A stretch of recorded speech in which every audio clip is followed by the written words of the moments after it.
ASEMI nuevamente alerta sobre el desabastecimiento de algunos medicamentos en el país. En la lista hay fármacos para enfermedades crónicas, pero también de uso común. En minutos los detalles. Sigue la lluvia de críticas luego de que el ministro del Interior desconociera el secuestro de los casi 70 policías en Caquetá y lo catalogara como un cerco humanitario. Conocimos detalles de los temas que se hablaron en esa mesa de diálogo con la Guardia Campesina.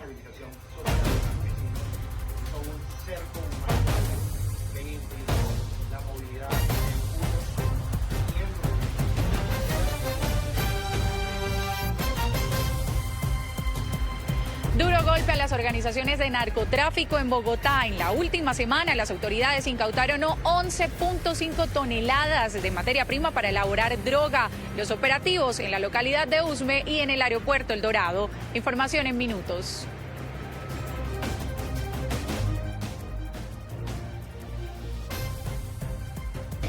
Hoy me encuentro con la noticia de que le han quitado la vida, de que me lo mataron, de que me lo asesinaron, que me lo arrebataron.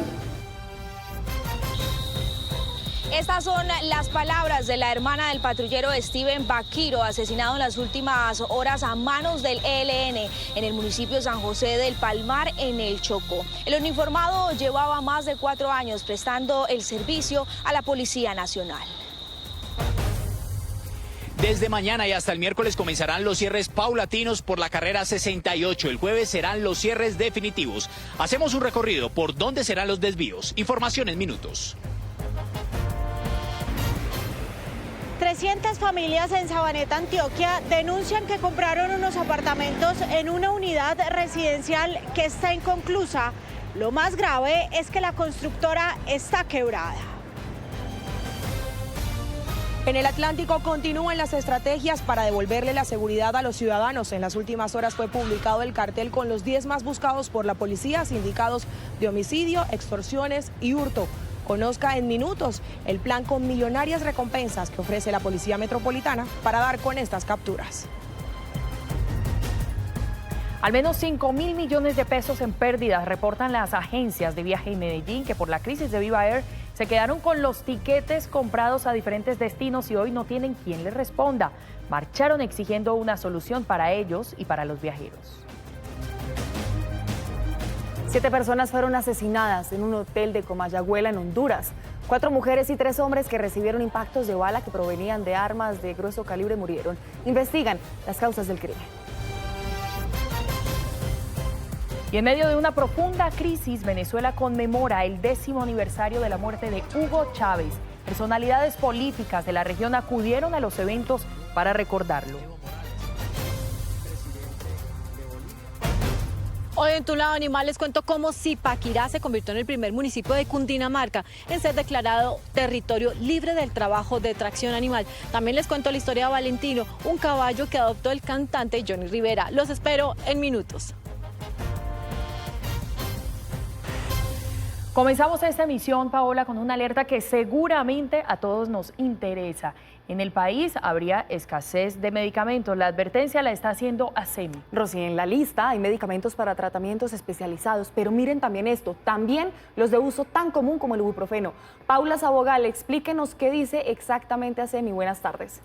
Paola, Rosy, buenas tardes. Pues mire, varias EPS agremiadas en ASEMI que tienen a su cargo a cerca de 34 millones de colombianos alertan que sigue la crisis de medicamentos en el país, que vienen advirtiendo desde el año pasado, hay que decirlo. Según el más reciente reporte, hasta el momento el desabastecimiento es de más de 1.200 principios activos clave para el tratamiento de enfermedades crónicas, trastornos mentales y algunos antibióticos y analgésicos. La situación más preocupante, si lo queremos decir, se registra en principios de medicamentos para la hipertensión arterial, como la amlodipino y el valsartán. También de trastornos mentales, como la quetiapina y la risperidona, y también para el manejo del dolor, como el acetaminofén y el diclofenaco.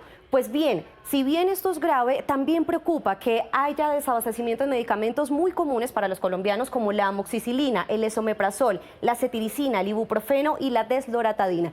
Pues salimos a las calles a preguntarle a los droguistas y también a los dueños de farmacias cómo ven esta situación, y esto nos dijeron. En el momento lo que tenemos escasos, un poco agotados, es el acetaminofén. El Dolet 2+, el Dole 7+, todo lo que tiene que ver con dolor, ibuprofeno, está agotado bastante. El naproxeno de 250 especialmente, también está agotado. En suspensión, lo más importante que es para niños. Métodos de planificación han estado muy escasos, o en su derivado algunos que ya prácticamente no se encuentran en el mercado. Son una línea bastante extensa. Hasta el momento no hemos presentado ningún desabastecimiento de ningún medicamento. Está disponible el acetaminofén, la vitamina C, la amoxicilina. Pues el Ministerio de Salud reconoció el año pasado que hay escasez de algunos medicamentos, pero no desabastecimiento. Sin embargo, ASEMI asegura que la situación no mejora y pide que se adopten medidas contundentes que permitan resolver lo que ellos insisten es una crisis. Paola, Rosy, vuelvo con ustedes.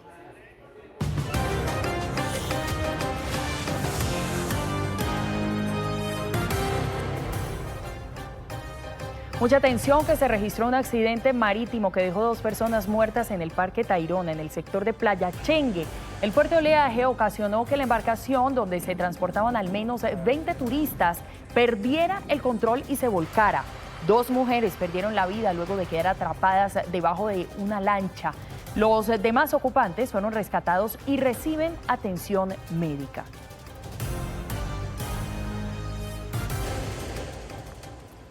Y no nos hemos olvidado de lo que pasó en Caquetá, el asesinato de un uniformado, además del secuestro y el humillante trato a nuestros policías a manos de la Guardia Campesina, es por supuesto algo que nos indigna. Pues Oscar Ramírez, después de la polémica por las declaraciones del ministro del Interior en la que se desconoce el secuestro y habla de un cerco humanitario, pues conocimos nuevos detalles de los temas que trataron allí en la mesa de conversación que se instauró precisamente con el gobierno. Hablemos de eso. Adelante, buenas tardes. Buenas tardes, Rosy y Paola. Pues en las últimas horas, Noticias RCN conoció un video de esa reunión en la que se lee un comunicado de varios puntos sobre los temas que estarían discutiendo en esa mesa en la que participan, además de representantes campesinos e indígenas, el ministro del Interior, Alfonso Prada, y la ministra de Minas, Irene Vélez, acompañados además de la Defensoría del Pueblo. Allí quien sería Julián Rivera, asesor del despacho del Mininterior, lee un comunicado con puntos de análisis en estas conversaciones que aún continúan. Se habla, por ejemplo, del contrato del gobierno con Emerald Energy y otras pretensiones de la comunidad. Veamos y oigamos. Invías recibirá las propuestas de las obras de la comunidad en el marco del programa Caminos Comunitarios para la Paz Total. La disponibilidad del recurso de dicho programa para el departamento del Caquetá, Meta y Guaviare. 2.2. Se iniciará la pavimentación de la vía San Vicente del Caguán, Delicias por fases. La primera fase iniciará con la pavimentación de los primeros 10 kilómetros en un término no mayor a 6 meses. Adicionalmente, en el mismo término de los 6 meses, se terminarán los estudios y diseños de los 32 kilómetros faltantes. 2.3. El Gobierno Nacional elevará la solicitud ante la autoridad ambiental competente para la expedición del permiso de licencia temporal de explotación de minas de asfalto, con la propuesta de que dicha concesión sea para las organizaciones sociales en coordinación con los entes territoriales. 2.4. El Gobierno Nacional revisará las líneas jurídicas frente a la solicitud de la cancelación del contrato de explotación de hidrocarburos de la empresa Emerald Energy. 2.5. El Gobierno Nacional elevará conversaciones del más alto nivel con la Embajada China y la empresa Emerald Energy para buscar una salida al conflicto. 2.6. Se establecerá un esquema de asociatividad entre las organizaciones sociales, el Gobierno Nacional y los entes territoriales para el descongelamiento de los recursos de regalías por municipio productor con el apoyo del Ministerio del Interior. Ahí está lo que pareciera ser un acuerdo, pero hablemos de algo que ocurrió en las últimas horas en esta misma reunión. Se trata del calificativo o adjetivo que utilizó el ministro del Interior para referirse a lo ocurrido en San Vicente del Caguán esta semana con un grupo de policías. Mientras que Alfonso Prada señala que se trató de un cerco humanitario de un grupo de campesinos, otros sectores rechazaron estas afirmaciones y señalaron que es un secuestro masivo. Recordemos lo que dijo el jefe de la cartera del Mininterior y también lo que responden sus detractores. Se encuentra el personal del UNDEMO Y yo quisiera defender ante el país y ante la opinión pública que aquí hubo efectivamente, como ocurre en muchas partes del país, una movilización social de campesinos. Esa movilización social de campesinos hizo un cerco humanitario que impidió la movilidad de unos miembros de la institución policial y de la empresa. No, ministro Prada, no relativice los actos delictivos que todos los colombianos vimos en los videos. Degollar un policía no es un acto distinto a barbarie, lesa humanidad. Lo que han hecho además con un miembro de la fuerza pública que tiene un estatus especial, la consideración es distinta, así no tuviera el uniforme. No convierta lo que todos vimos en acciones humanitarias, no fue un cerco humanitario. El cerco humanitario del ministro de Gobierno, Alfonso Prada, es una bellaquería, ni más ni menos que un degollado policial, un subintendente, 75 policías secuestrados y 3 o 6 miembros de Emerald Energy secuestrados, es el balance de esta actividad delictuosa del día de ayer. Es que de verdad indigna lo que pasa con los policías que todos los días arriesgan su vida por nosotros. Escuchen esto, en San José del Palmar, en el Chocó, hostigaron la estación de policía del municipio. El lamentable resultado es un patrullero asesinado. Y no es una cifra más. Se trata de Miguel Steven Baquiro, de 28 años. Marcela Tunco, ¿qué fue lo que pasó y quién estuvo detrás de este ataque? Buenas tardes. Paola, buenas tardes. Es una lamentable noticia que hoy reportamos al país. Como usted lo dice, fue asesinado el patrullero Steven Baquiro, de 28 años, a manos del Frente Che Guevara del ELN en este municipio de San José del Palmar, en el Chocó. Lo que dicen las autoridades es que el patrullero estaba prestando el servicio de centinela en horas de la madrugada. Allí llegaron personas pertenecientes al ELN a hostigar el puesto de policía y además con un francotirador sellaron la vida de ese uniformado.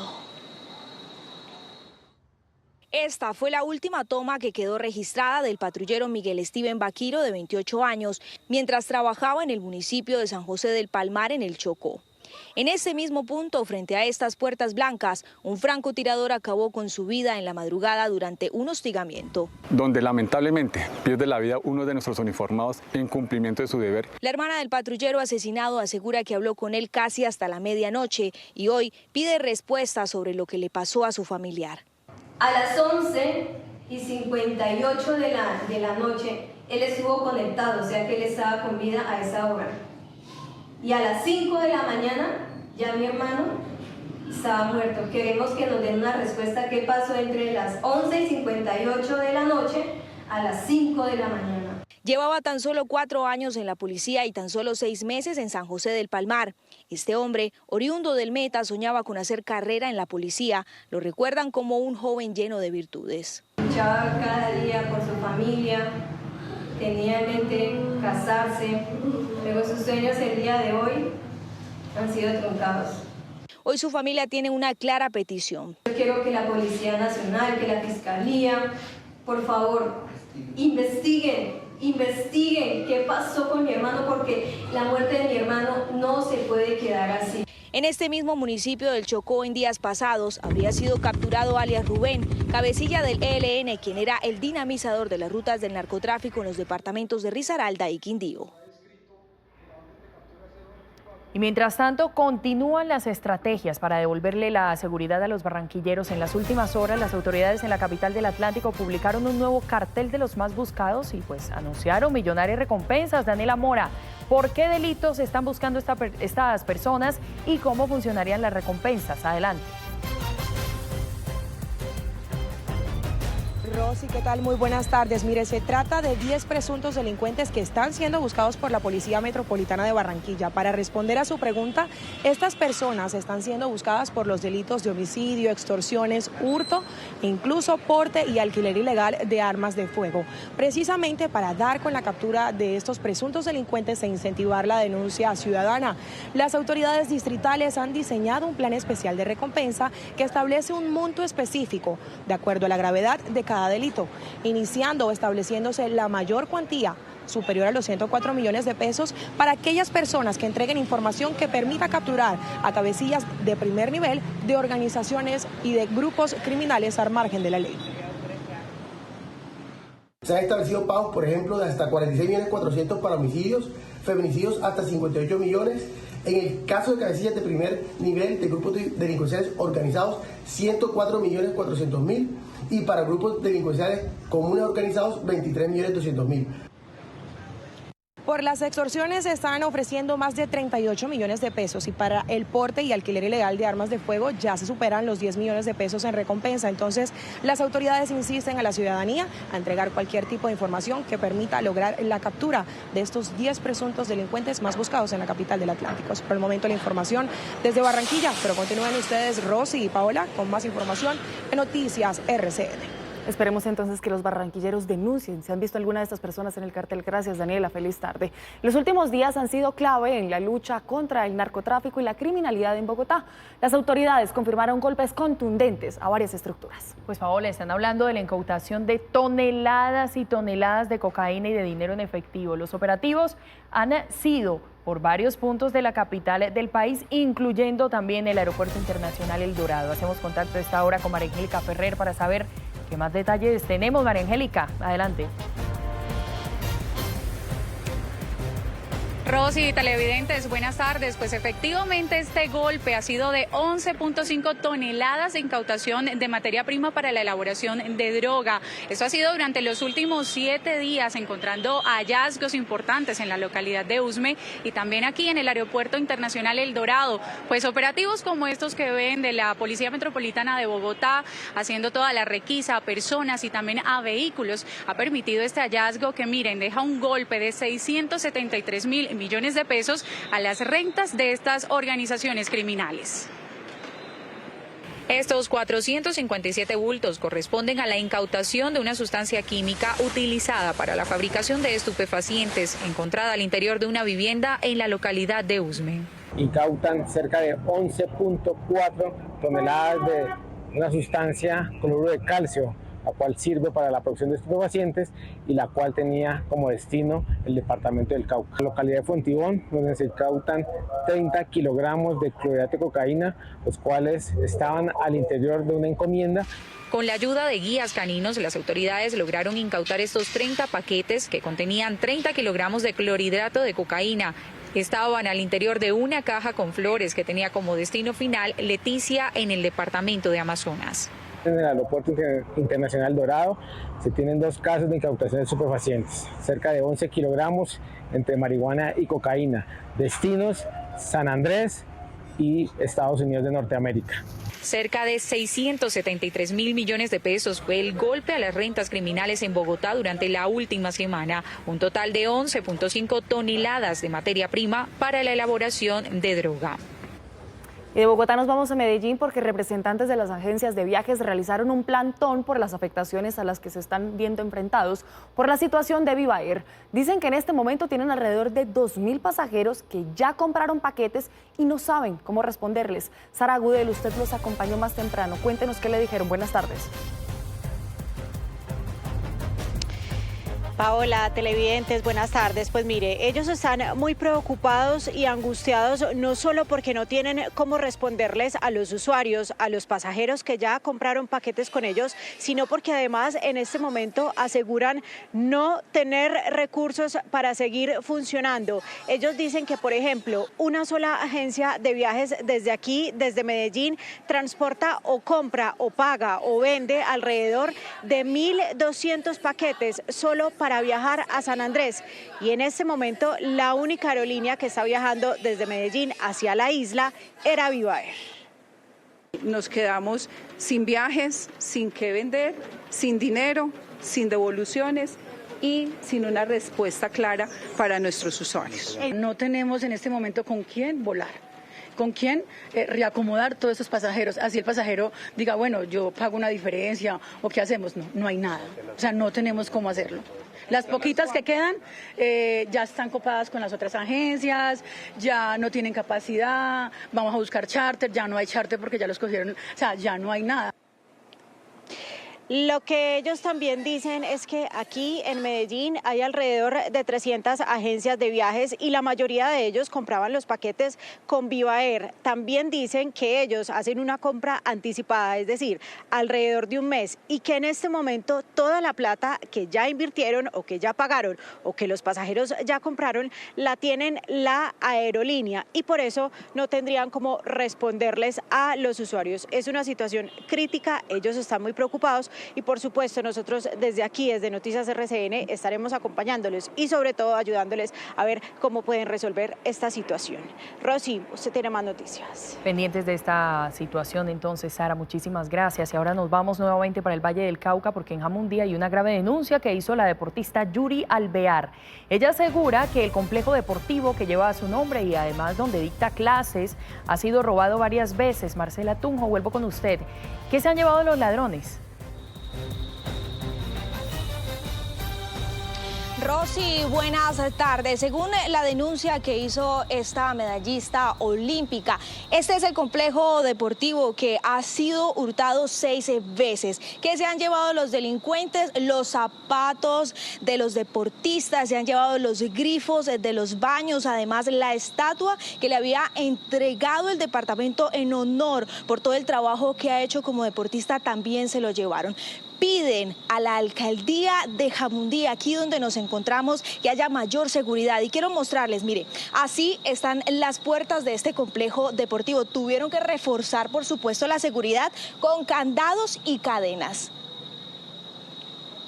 Este es el Coliseo Yuri Alvear, complejo deportivo ubicado en el municipio de Jamundí, en el Valle del Cauca, que ha sido el blanco fácil de los delincuentes para cometer sus fechorías. Se han robado desde zapatos de los deportistas, papeleras, implementos deportivos, la estatua de la medallista olímpica y hasta los grifos de los baños. En estos momentos nos encontramos con temor. Nosotros contamos con 2 áreas, con 2 tatamis y la verdad pues tenemos miedo de que en algún momento podamos llegar al Coliseo y no encontrar este tatami que es tan costoso. Según la judoka vallecaucana, este coliseo donde entrena y da clase ha sido robado más de 6 veces. El más reciente se reportó este fin de semana. Ante la situación, hizo un llamado a las autoridades. Ver que poco a poco pues el escenario está siendo vulnerado, está siendo desvalijado. La verdad esto genera mucha tristeza. Hacemos un llamado muy urgente a la alcaldía para que pueda tomar las medidas necesarias garantizando la seguridad del escenario. Este escenario fue remodelado recientemente para los Juegos Panamericanos Junior 2021. Lamentable. Y en un caso de intolerancia, un hombre en moto abordó a un líder de la comunidad LGBT en Aguachica y tras amenazarlo, le causó heridas graves con un arma cortopunzante. La víctima se encuentra en delicado estado de salud. Álvaro Lora, ¿en qué parte de la ciudad ocurrió este caso? Buenas tardes. Hola, ¿qué tal? Buenas tardes. Mire, este acto de intolerancia ocurrió en el centro de Aguachica, donde un miembro de la Junta Directiva de la comunidad LGTBI del sur del Cesar, pues fue agredido con machete por un sujeto que se movilizaba en una motocicleta.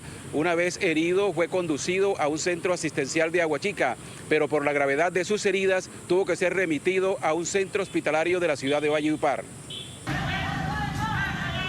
El directivo municipal de la comunidad LGTBI fue herido de gravedad cuando caminaba por una calle del centro de Aguachica.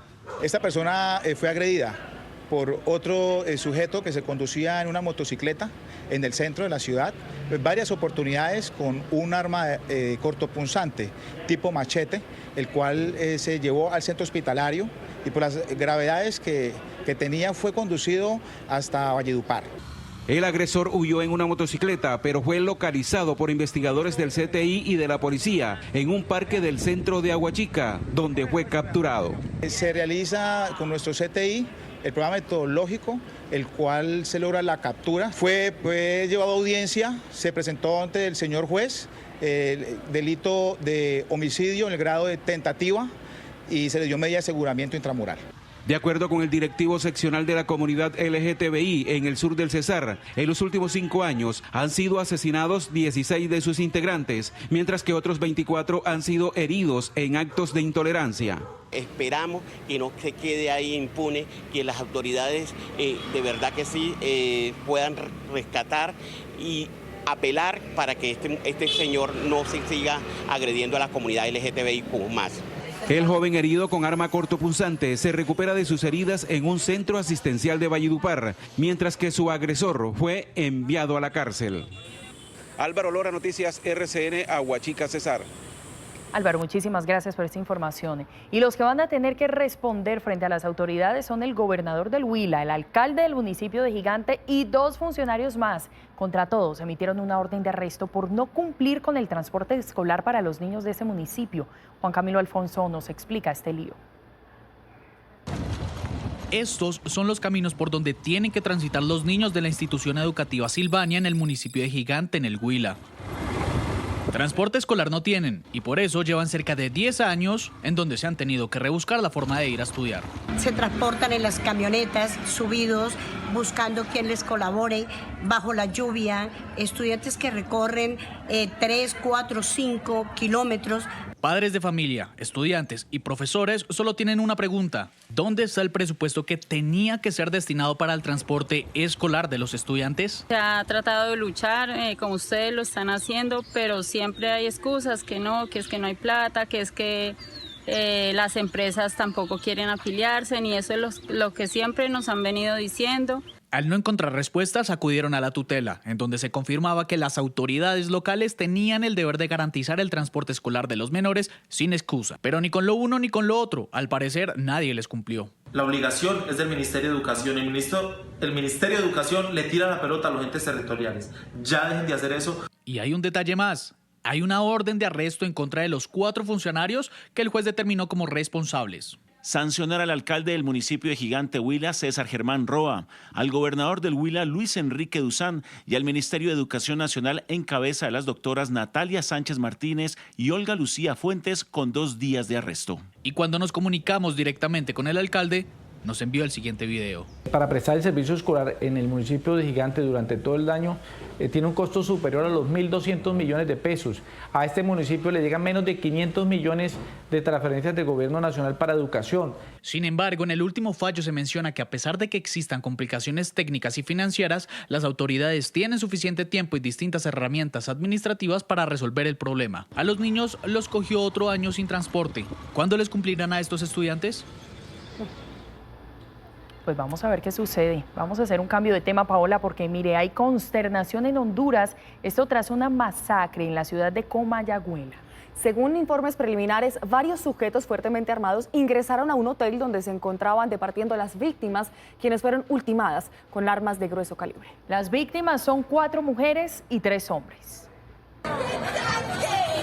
El caos se apoderó de Comayagüela tras el sonido de las detonaciones y el descubrimiento de la dantesca escena del crimen. Hasta el lugar llegaron integrantes de la Cruz Roja, cuya oficina es cercana al hotel donde sucedió la masacre, para dar primeros auxilios a las víctimas, quienes yacían apiladas una sobre otra con heridas mortales, producto del alto calibre de las armas con las cuales fueron ultimados. Organismos de seguridad adelantaron las respectivas pesquisas para esclarecer las causas. Inteligencia policial, inteligencia criminal, incluso la DIPANCO comienza a movilizarse en toda esta zona. En las últimas horas se conoció que una de las víctimas, que había resultado herido y murió en un hospital horas más tarde, era hermano de un reconocido fiscal hondureño. Dame un poquito de agua. Cambiemos de tema, Paola, porque aquí en Noticias RCN elegimos creer, sí señores, elegimos creer en los colombianos, por ejemplo, que le apuestan al arte como un medio de trabajo y que de paso le sacan una sonrisa a más de uno. Tal cual, Rosy, como Mateo Gallego, que convirtió a las marionetas en todo un espectáculo que alegra a turistas y residentes del centro de Bogotá. Nuestro periodista Esteban Pérez pasó todo un día con él y aquí les trae la crónica.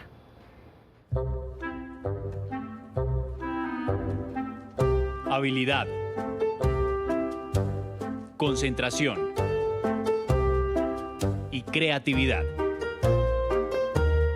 De eso y más sí que sabe Mateo, un joven manizaleño de 30 años que de dejar a la gente boquiabierta en el centro de Bogotá sí que conoce. Es artista hace 10 años. No terminó su bachillerato, pero la calle le ha enseñado a luchar por su proyecto de vida. Simplemente yo me dije, uy, si me voy a hacer algo en mi vida, si me voy a dedicar a hacerme daño, mejor me dedico a viajar. Y me dediqué a viajar y eso fue otra renovación. Antes de conocer su destreza, tocó fondo. Y esto es lo que más me ha ayudado también a salir de muchas cosas que la calle también te da. Y en el arte pues es lo que más me dedico y lo que me ha ayudado a salir más de las adicciones, vicios, y más me he enfocado en este trabajo como pasión, y lo que me ha salvado. El teatro le permitió reencontrarse consigo mismo. Y gracias a un amigo que me llevó a un teatro a conocer la verdadera experiencia de vivir ahí, porque fue en un teatro tomado y autogestionado por profesores, estudiantes en otra época, me llevó a conocer ese arte, ese mundo. No tiene hijos por ahora, pero a sus marionetas las cuida como si ellas lo fueran. Todos los días les tengo que estar haciendo mantenimiento, que si les falta pinturita, que si les falta lubricante, que si se les rompe algo, siempre es un detalle por cada día, pero entonces uno mantiene siempre de tener la herramienta bien pulida para todos los días. Para él, la cuarentena por el COVID sí que le trajo cosas buenas. Todo fue doblando a rayos de bicicleta, cortando palos de escoba, así, haciendo maquetas y formas así, pero cada mecanismo que yo me analizaba, yo siempre lo decía, esto tiene que hacer algo y tiene que unirse con algo, buscándole la lógica a ciertos movimientos mecánicos. Perfeccionó su arte para ser el marionetista que hoy se roba todas las miradas y aplausos en el centro de la capital. ¿Cómo hace para manejar su mano, que tiene casi 15 líneas es que tenés? Sí, señor. Son 15 líneas. ¿Cómo hace Mateo para manejar todos estos personajes? La verdad sí me ha llevado pues mucho tiempo en conocer pues las expresiones corporales, más que todo la expresión corporal, cuando uno involucra sentimientos y hace la pantomima con las músicas, como en músicas alegres o tristes, pues uno ya va colocando las emociones. Casi ni duerme, dice, porque para llevar ese show le toca ensayar, aprenderse las canciones y hacerle mantenimiento a Chabelito, Lucrecia y sus otros personajes. ¿Cómo es la preparación de Mateo normalmente para traer un show de estos a la calle? Desde muy temprano, desde la mañana, estoy trabajando en mi producción en mi cuarto, porque siempre ha sido un cuarto, nunca tuve ni un taller, siempre ha sido con 2 herramientas básicas, un alicate y una sierra, por decirlo así, y así creciendo. Mateo tiene un propósito de vida. Mi sueño pues es tener mi taller, mis propios materiales, mis propias herramientas y crear talleres y para que los niños también aprendan de este hermoso y valioso arte de las marionetas. Y enseñarlo. Es enseñarlo, ese es mi sueño también, eso es lo que yo espero este año. Y quiere que como en algún momento él creyó, otros que piensan tocar fondo estando en la calle, elijan creer. Yo le digo a toda la gente que me ve, que me ha apoyado y que me está apoyando, que Dios lo bendiga y se le multiplique, la verdad, de corazón les deseo y esos aplausos los va a llevar siempre. A Eduardo y a Camilo, gracias por toda la información deportiva. Y Rosy, volvemos con noticias del país, porque en Sabaneta, área metropolitana de Medellín, alrededor de 300 familias que invirtieron los ahorros de toda su vida en comprar una vivienda propia, perdieron esos dineros. Pues la unidad residencial está inconclusa. Hace falta construir una torre de apartamentos y quienes allí residen, la mayoría no tiene escrituras de las propiedades. Lo más grave es que la constructora se declaró en quiebra y está en proceso de liquidación. Sara, entonces nos hacemos la pregunta, ¿quién les va a responder a todas estas personas que invirtieron sus ahorros?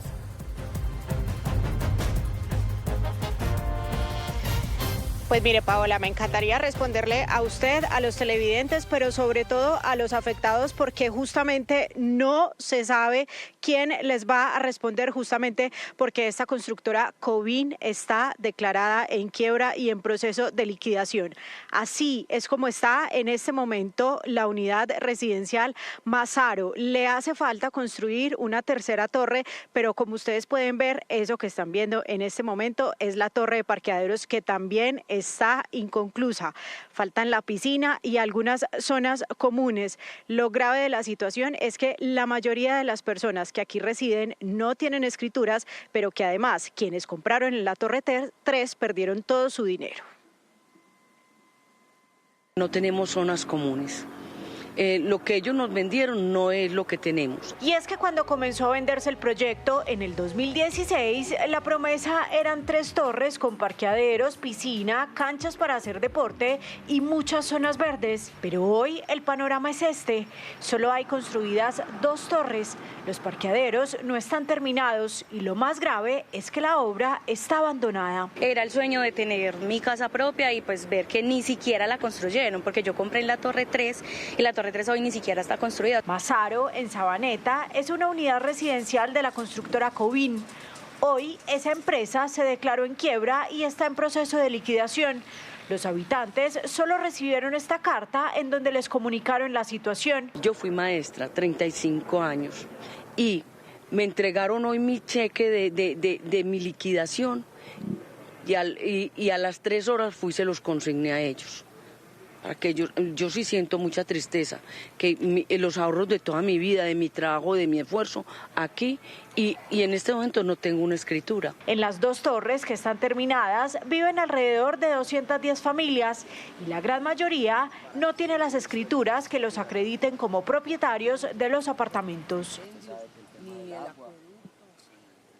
Por supuesto, nosotros buscamos a la constructora, a Covin, pero lo que nos dijeron es que como están en proceso de liquidación, pues no nos pueden dar ninguna respuesta, que todo sería con la superintendencia. En otros temas que tienen que ver también con Antioquia, otra situación muy difícil continúa viviéndose en el Bajo Cauca y en el nordeste de Antioquia, justamente por los bloqueos que están provocando mineros ilegales en esas zonas.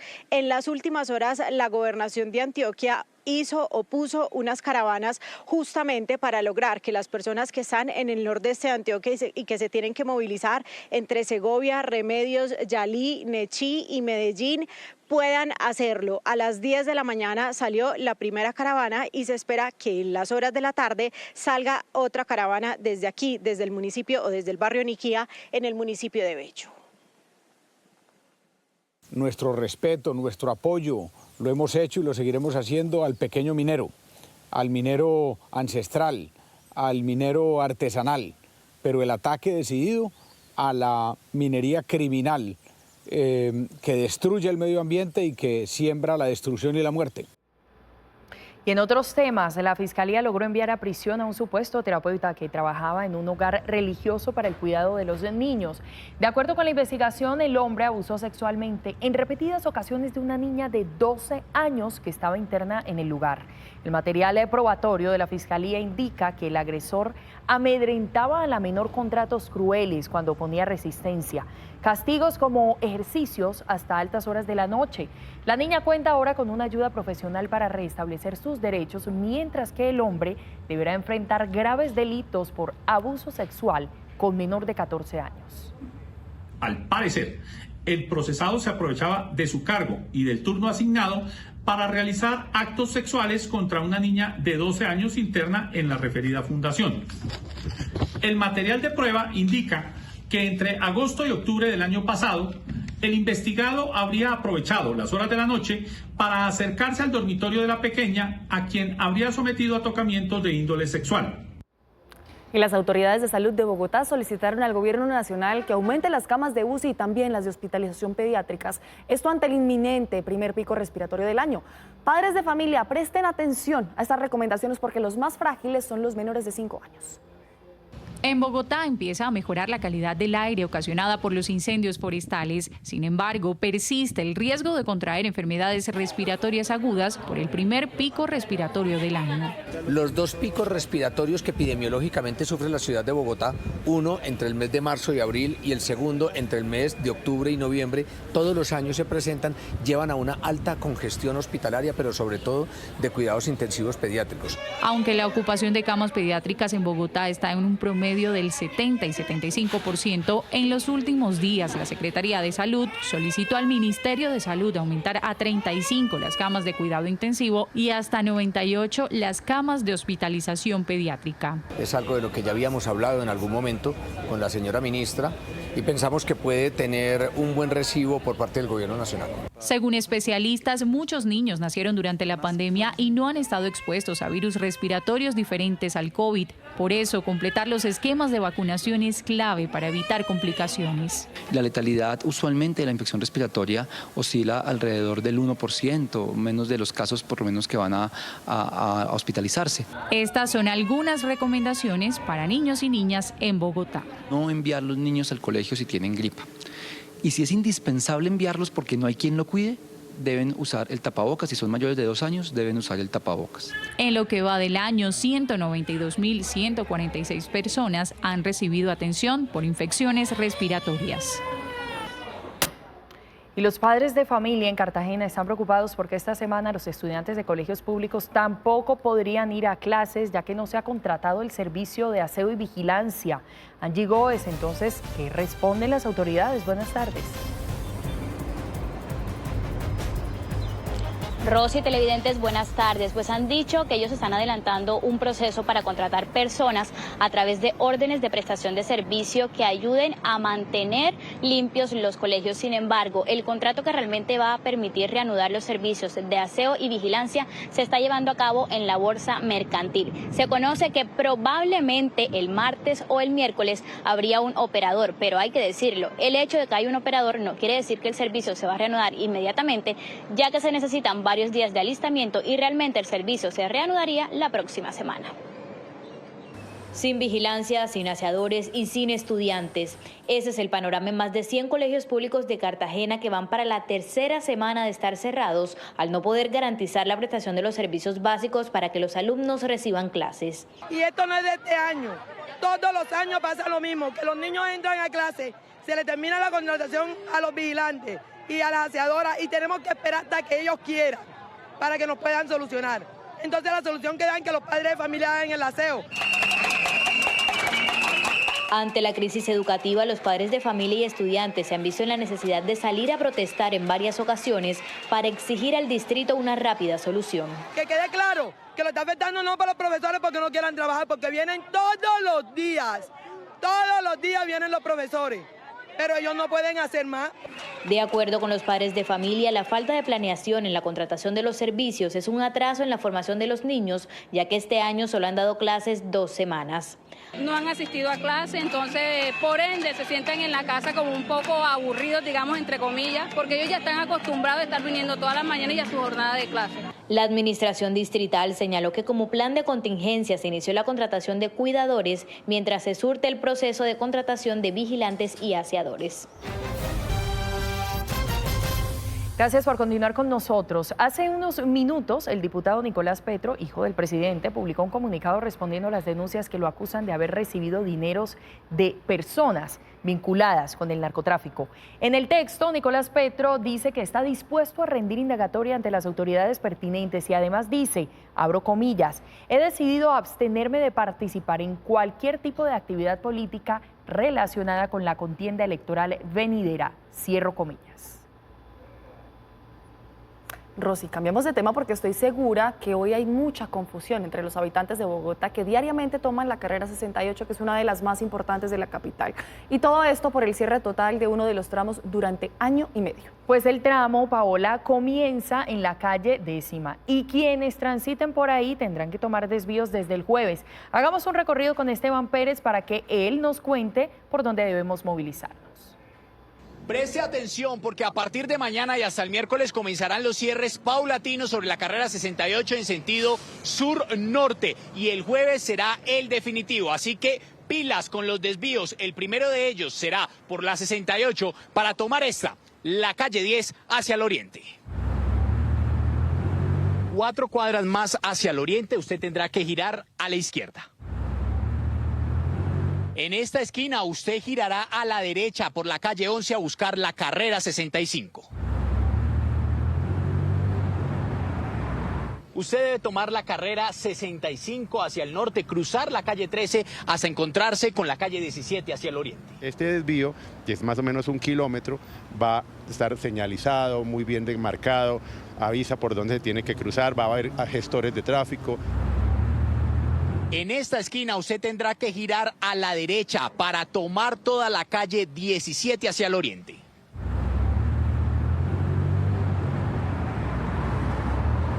Y cuando usted venga por la calle 17, aunque falte señalización, en el semáforo de la carrera 56 tendrá que girar a la izquierda.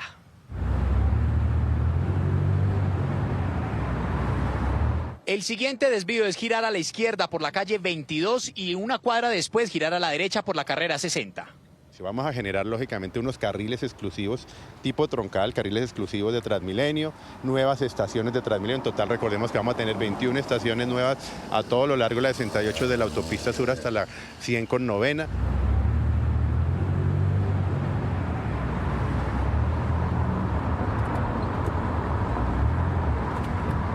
Cuando usted venga por la carrera 60 deberá ir hasta el semáforo de la avenida La Esperanza y ahí girar a la izquierda, hacia el occidente de la ciudad. Cuando venga por la avenida La Esperanza o calle 24 es importante que usted tome el ingreso que está justo antes del puente vehicular y de esta manera retomar su rumbo de la carrera 68 hacia el norte. Tenga en cuenta que el cierre definitivo será desde el jueves y no se restringirá el paso para vehículos de servicio público ni bicicletas. Esteban Pérez Vergara, Noticias RCN. Internacional. El repaso por el mundo comienza en Bangladesh con el incendio de grandes proporciones que destruyó varias viviendas en un campamento de refugiados Rohingya. En la zona vive más de 1 millón de personas que huyeron de la represión militar en Myanmar en 2017. De momento se desconocen las causas de la emergencia que ya fue controlada por las autoridades. Hoy se conmemoran 10 años de la muerte de Hugo Chávez y en Venezuela están programados actos cívicos y también charlas para recordarlo. En las últimas horas llegaron al país algunas figuras políticas como Raúl Castro, los presidentes Daniel Ortega y Luis Arce y los expresidentes Rafael Correa, Evo Morales y Manuel Zelaya, quienes asistieron a los eventos. Chávez Frías, presidente de la República. Pues desde territorio venezolano hacen un balance de lo que ha sido la última década desde la muerte del líder. Mientras algunos creen que dejó un gran legado, otros ven como responsable de la crisis sin precedente que padece el país a Hugo Chávez. Vamos entonces a Caracas con Oliver Fernández. Oliver, adelante, muy buenas tardes. Hola, buenas tardes, así es. Hoy se cumplen 10 años de la muerte de Hugo Chávez. El régimen de Nicolás Maduro le está rindiendo algunos homenajes. Para muchos venezolanos, Hugo Chávez dejó un gran legado, pero para la mayoría, Hugo Chávez es el responsable de la debacle del país. Veamos.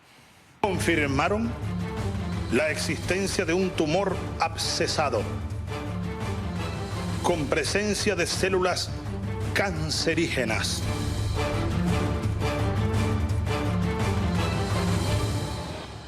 Hugo Chávez decidió tratar el cáncer de colon en la isla de Cuba, bajo un hermetismo que se mantuvo hasta el final y que incluso deja grandes dudas. Esta fue su última alocución, la despedida. Si algo ocurriera, repito, que me inhabilitara de alguna manera, ustedes elijan a Nicolás Maduro como presidente de la República Bolivariana de Venezuela. 3 meses después, Nicolás Maduro anunció la muerte de Hugo Chávez. Ha fallecido el comandante presidente Hugo Chávez Frías. Han pasado 10 años, los intereses políticos de los ciudadanos no son prioridad. Y hemos tenido tantas otras cosas en que ocuparnos, en sobrevivir, en resolver nuestro día a día. Chávez logró politizar el país y hoy el país está despolitizado. Los ojos del expresidente Hugo Chávez dejan de vigilar al país. Los murales y afiches desaparecieron de los espacios públicos. Maduro impone su versión para mandar. De aquello del rey muerto, rey puesto. Bueno, el rey puesto quiere gobernar él y quiere que él sea el generador de su propia sombra y no estar bajo la sombra de otro. A 10 años de su muerte, ¿cómo lo recuerdan los venezolanos? ¿Cómo lo recordarías tú? Ni lo quiero recordar. Uy. Hablemos de otra cosa. ¿Para qué recordar eso? ¿Usted cómo lo recordaría? No lo recuerdo. Como el mayor de los líderes. Que fue un presidente más de la República de Venezuela. En lo económico, cuando llegó Chávez al poder existían más de 12.000 empresas. Hoy solo quedan 2.000. Nosotros lo que hemos observado es un deterioro y una caída en los últimos 15, 20 años importante, que como decía antes ronda el 75%. Sin embargo, luego de tantos controles y tropiezos, hay una mayor comprensión del comercio. El hecho justamente de que se nos haya permitido trabajar con dólares, eso ha beneficiado la transaccionalidad dentro del sector comercio. Para la mayoría de los venezolanos, el legado de Chávez terminó siendo la desigualdad y una diáspora de más de 7 millones de ciudadanos. En otras noticias, el Papa Francisco oró este domingo por los 57 fallecidos que dejó el choque de 2 trenes esta semana en Grecia. También por las víctimas del naufragio de una embarcación frente a las costas del sur de Italia. A sus oraciones se sumó un enérgico llamado a detener el tráfico de personas. Renuevo mi llamamiento para que no se repitan tragedias como esta, que se detenga a los traficantes de seres humanos, que no sigan disponiendo de la vida de tantas personas inocentes, que los viajes de esperanza nunca más se conviertan en viajes de muerte. Ojalá las claras aguas del Mediterráneo nunca más sean ensangrentadas por hechos tan dramáticos.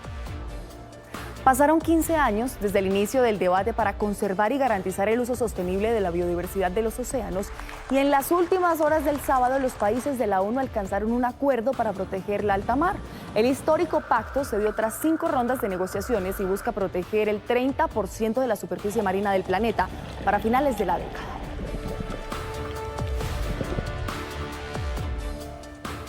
Y los peruanos no cesan en su exigencia de renuncia de la presidenta Dina Boluarte. En Lima, la concentración se convirtió en violentos enfrentamientos con la policía, que usó gases lacrimógenos para dispersar a los manifestantes que intentaban bloquear las calles. En la ciudad de Juli, 16 personas resultaron heridas en medio de los choques con las autoridades.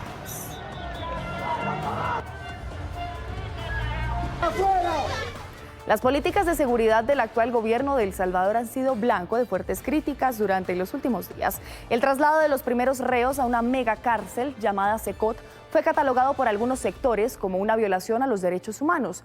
Desde otras orillas respaldan la gestión de Nayib Bukele, quien con estas medidas ha logrado una tendencia a la baja en la cifra de homicidios. Aquí les traemos el análisis de la situación.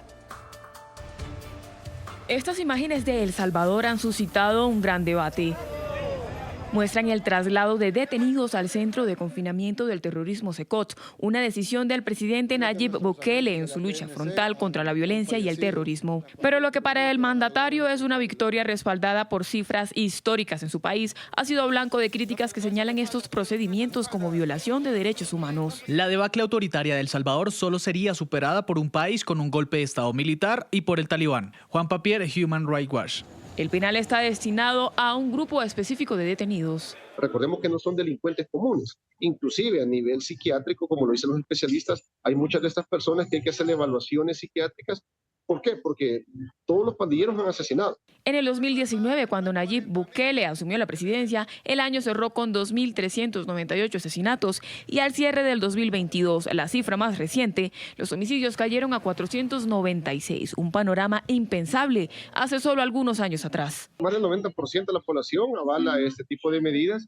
¿Por qué? Porque casi el 95% de delitos eran cometidos por las pandillas. Desde asesinatos, la violencia homicida, extorsiones, amedrentamiento también a las personas, una violencia instrumental, la cual consiste en secuestro de personas y desmembramiento de ellas.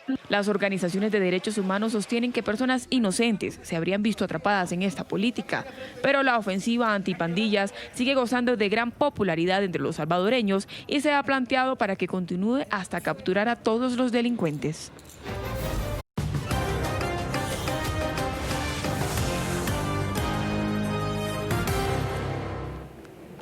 Hola, muy buenas tardes, Milord, y yo les damos la bienvenida a Tu Lado Animal. Con él les voy a contar una excelente noticia. Hace pocas semanas, Zipaquirá se convirtió en el primer municipio de Cundinamarca en ser declarado un territorio libre del trabajo de tracción animal. ¿Esto qué significa? Que 17 familias entregaron sus caballos, entregaron sus equinos a cambio de un motocarro. Pero ¿cómo están estos caballos? ¿Entraron en una etapa de jubilación? ¿Pueden ser adoptados? En el siguiente informe les cuento todos los detalles.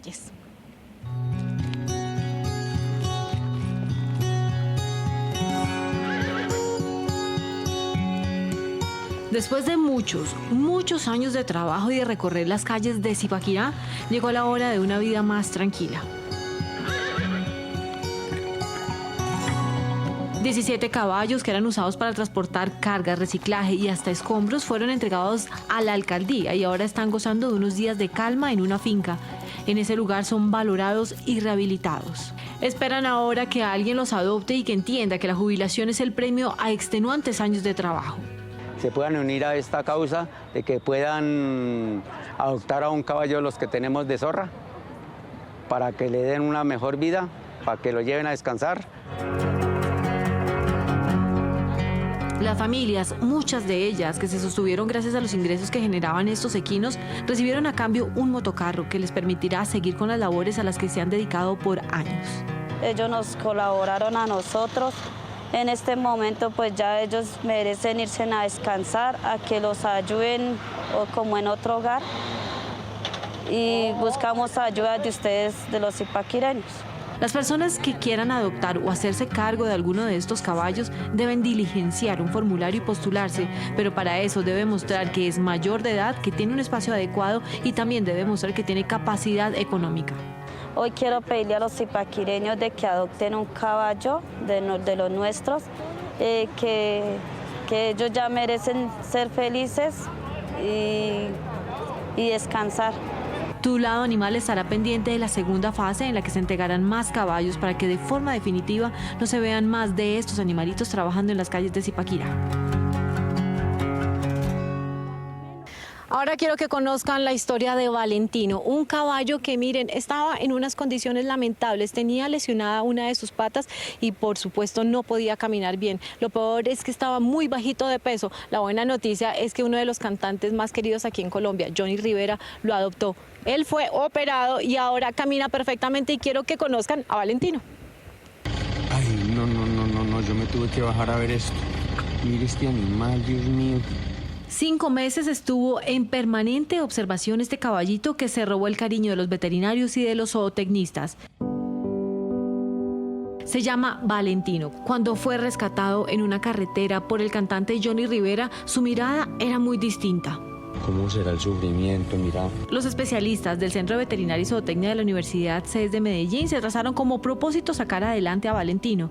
Una deformidad angular causado por un trauma, todos sabemos la historia. Este trauma generó una luxación de la articulación del carpo, de esos huesos de la mano, y como no se intervino en el momento ideal, se generó un callo óseo. Además de la malformación que presentaba en una de sus extremidades, el peso no era el ideal. Pesaba 149 kilos cuando llegó, pero logró subir a 184 kilos.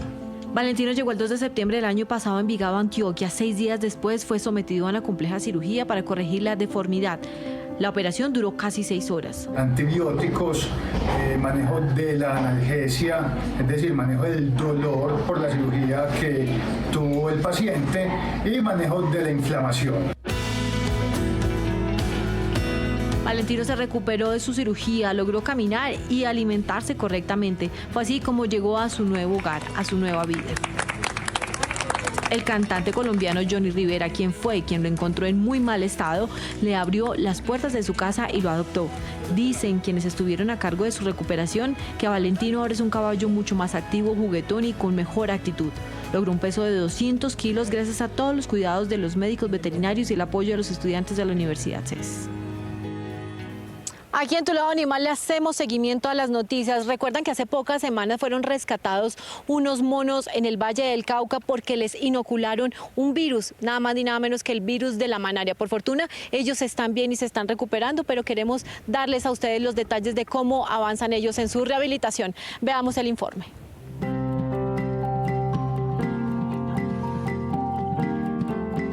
En este centro de atención y valoración de fauna silvestre de la Corporación Autónoma Regional del Valle del Cauca, ubicado en la ciudad de Palmira, permanecen los 108 primates rescatados el pasado 17 de febrero en el Centro de Investigación Caucaseco. Hubo la necesidad de hacer unas adecuaciones en jaulas, en espacios, porque recuerden que estos animales vienen de un proceso de experimentación. Estos animales, algunos han sido inoculados con el virus de la malaria. Entonces hay que hacer una serie de pruebas de laboratorio, pruebas genéticas para determinar cuál es el estado real de los animales. No pueden mezclarse estos animales con los otros que habían allí. Aunque los experimentos pararon, en el cuerpo y ojos de estos primates aún queda el rastro de los procedimientos que en ellos se realizaron. Los animales evidentemente se encontraron con algunos signos de deshidratación, laceraciones, algunas amputaciones en sus extremidades.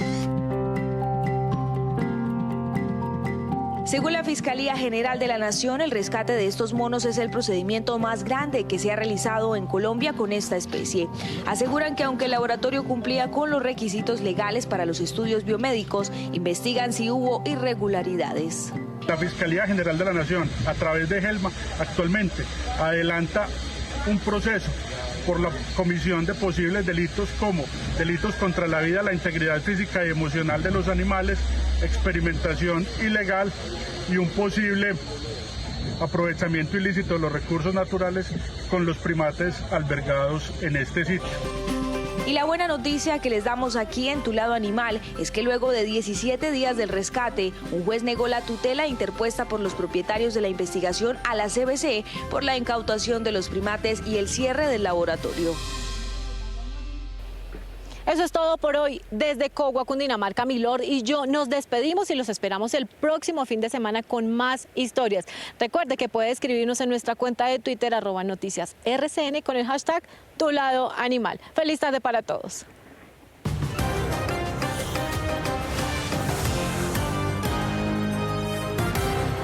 Muy buenas tardes para todos, aquí comienza Isa con acento paisa. Hoy tengo para ustedes las historias de dos hombres, de dos paisas que nos enamoran cada uno con su arte. Vamos con el primero. Juan Carlos desde hace 30 años trabaja con fotografía. Ahorita se dedica a recuperar cámaras antiguas, hasta de la basura, de la chatarra.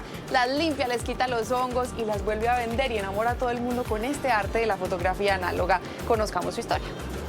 Lo que es la basura de unos es la riqueza para otros.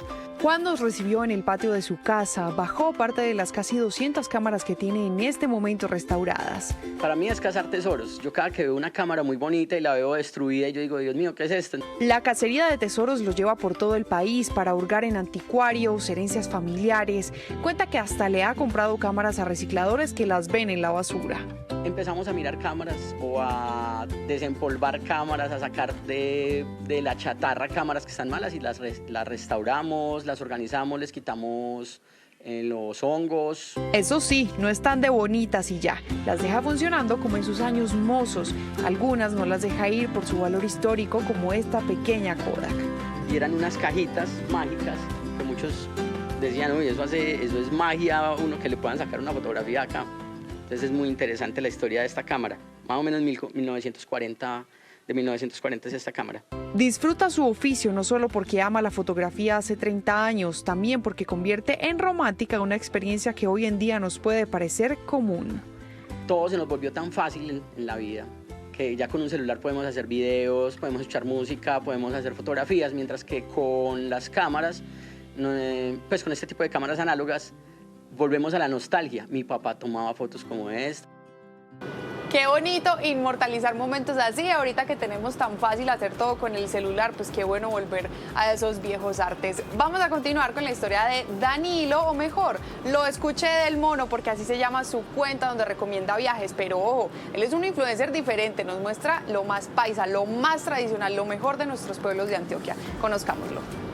La comunidad que uno va creando en las redes sociales es esa palmadita en el hombro que uno dice así como seguí adelante, que lo estás haciendo bien. Quienes han conectado con el perfil de Danilo en redes sociales se encuentran con el turismo de pueblo, el turismo de los lugares que no guardan una estética perfecta, pero sí tradición. Yo decidí empezar a mostrar en mis redes sociales el potencial y la riqueza que teníamos en Antioquia. Yo vengo de un pueblo, 25 años los viví en un pueblo, entonces conozco de primera mano toda esa riqueza y todo ese tesoro que guardan los pueblos. A pulso ha formado su comunidad. desde el río Melcocho y el bello suroeste paisa hasta restaurantes callejeros en el barrio Cristo Rey de Medellín. Me fui a probar los famosos migaditos de Medellín, literalmente reviviendo la tradición de la abuela. Este influenciador nos invita a conectar con lo simple y las buenas experiencias, como la bandeja paisa de 3 pisos que se comió en Copacabana. Me fui a probar una bandeja paisa de 3 pisos, sí, óigame bien, 3 pisos. Debo aceptar que al principio obviamente tenía mucho miedo. Yo decía, pues el mercado ya está saturado, ya hay muchos foodies, ya hay muchos creadores de contenido de viaje, etcétera, pero las ganas de hacerlo deben ser más que el miedo. Y es que no importa cuántas personas están contando historias, porque nadie lo hace igual, sin filtros y muy paisas. Así son las del mono. Bueno, a seguir la cuenta de Danilo, @lo escuché del mono, lo encuentran en redes sociales. Y hoy Retro Medellín es la cuenta de Juan Carlos, el fotógrafo que vimos en la primera historia. Gracias por estar conmigo en Isa con acento paisa. Espero que estas recomendaciones les sirvan y las disfruten un montón. Feliz tarde para todos. Chao. Feliz tarde, Isa. Por supuesto, aquí Rosy y yo tomamos nota de esas recomendaciones. Y ahora presten atención a esta historia. 43 niños de escasos recursos salieron desde el corregimiento El Reposo hacia el casco urbano de Apartado en el Urabá antioqueño. Lo que no se esperaban para ahora era la inmensa sorpresa que la policía, un centro comercial y una empresa de cine les tenían preparada. Vean ustedes. Vamos a tener la oportunidad hoy de ver esa película, de hacer un paseo, ir a Apartado, conocer el centro comercial. Para muchos quizá ir al cine es una actividad casi que cotidiana, pero para estos más de 43 niños que viven en zona rural de Apartado es toda una experiencia. Necesitamos que se porten bien, que seamos juiciosos, que seamos educados, que seamos juiciositos. Lo que le van a mostrar allá cuando estemos en la sala de cine, la película que vamos a ver, que la disfruten todos. Y después nos regresamos acá nuevamente. Esta iniciativa surgió de la policía, quien gestionó el transporte, alimentación y boletería para cumplirle el sueño a estos niños. La alegría fue evidente. Recibieron golosinas, crispetas, refrigerio y una sala totalmente reservada para ellos. Gracias a la Policía Nacional porque nunca había venido a cine y me dieron la oportunidad a venir a conocerlo. Y ni hablar de la experiencia de conocer el centro comercial. Cada lugar era escenario de felicidad. Nosotros como policías ideamos la labor de traer niños desde el corregimiento de Zumbo, Embarcadero hasta aquí, niños que algunos de ellos no han tenido la posibilidad, la oportunidad de ver una película, de estar en un centro comercial. Para quienes hicieron este sueño realidad, no hubo mejor pago que la alegría reflejada en la mirada de estos 43 niños, una visita que de seguro guardarán en sus recuerdos. Pues a Sandra, muchísimas gracias por toda esta información del entretenimiento y acá nos dejó antojados, ¿no? Ya le pedimos que nos traiga unas hamburguesas para acá. Hasta que esta emisión de Noticias RCN fin de semana. Gracias por habernos acompañado. A continuación, Francisco el Matemático y más adelante de tarde desde película El Gran Rescate. Recuerde, las citas a las 7 de la noche con nuestro director José Manuel Acevedo. Feliz tarde.